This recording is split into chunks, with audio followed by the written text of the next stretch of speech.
It was so long ago. I was coming out of college in theology, and my professor said, well, one of the things you can do is teach. So I was interested, what would I do? How would I go about this?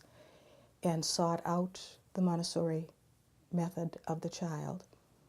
And in 1975, in St. Paul, there was a Montessori training center that I went to, and the director of the training said that Sophia Cavalletti was going to come to a convention in Minneapolis, St. Paul, on the spirituality of the child, and that she was going to stay for a course. It was about 5 weeks long.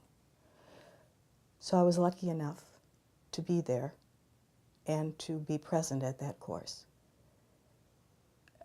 It was certainly a beginning of an intense experience that continues.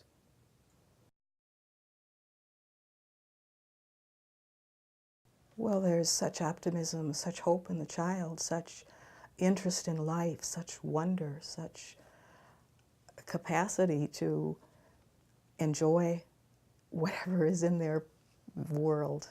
They're a delight. They draw you in.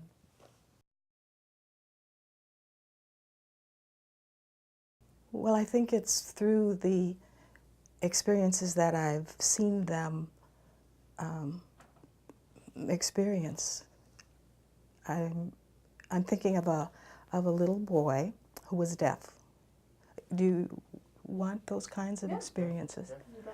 He was like 7, and he hadn't been baptized. And his mother brought him because she didn't want to just baptize him because he was 7. She wanted him to know what was going to happen. And he had a little sister who was about 4 years younger. He came to the atrium, and we didn't know signs, and his mother was just learning signs, so we kind of haphazarded it through, but the materials helped because he could understand from the materials we thought, but we didn't really know.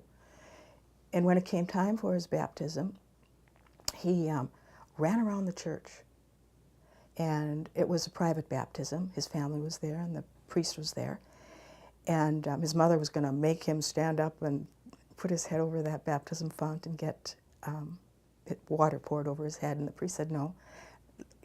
He decides, let him be. And so he ran around, and he finally came up, and he put his head over the baptism font and was baptized.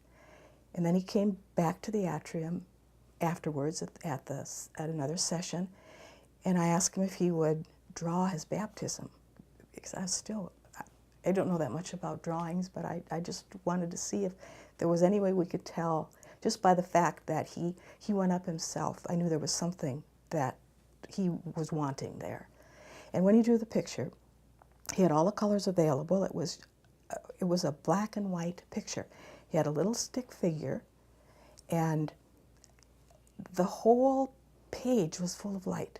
He put color, and that little black figure was in the light. And I think that showed that he knew, he understood.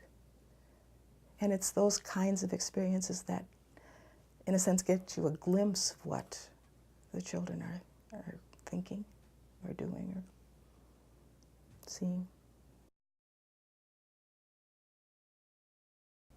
Oh, because it gives a way to approach the child that is in accordance with the child's nature, where the child can connect and the child can become that gift to the church. That child is the gift to the church. Even the scriptures tell us that. It's the little child that's going to lead.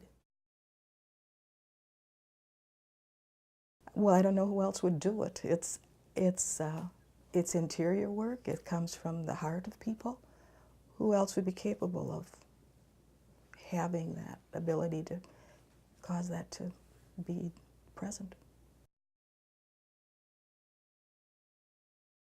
I think the joy, you can see sometimes when they understand, or when it really is something that they love. You can see that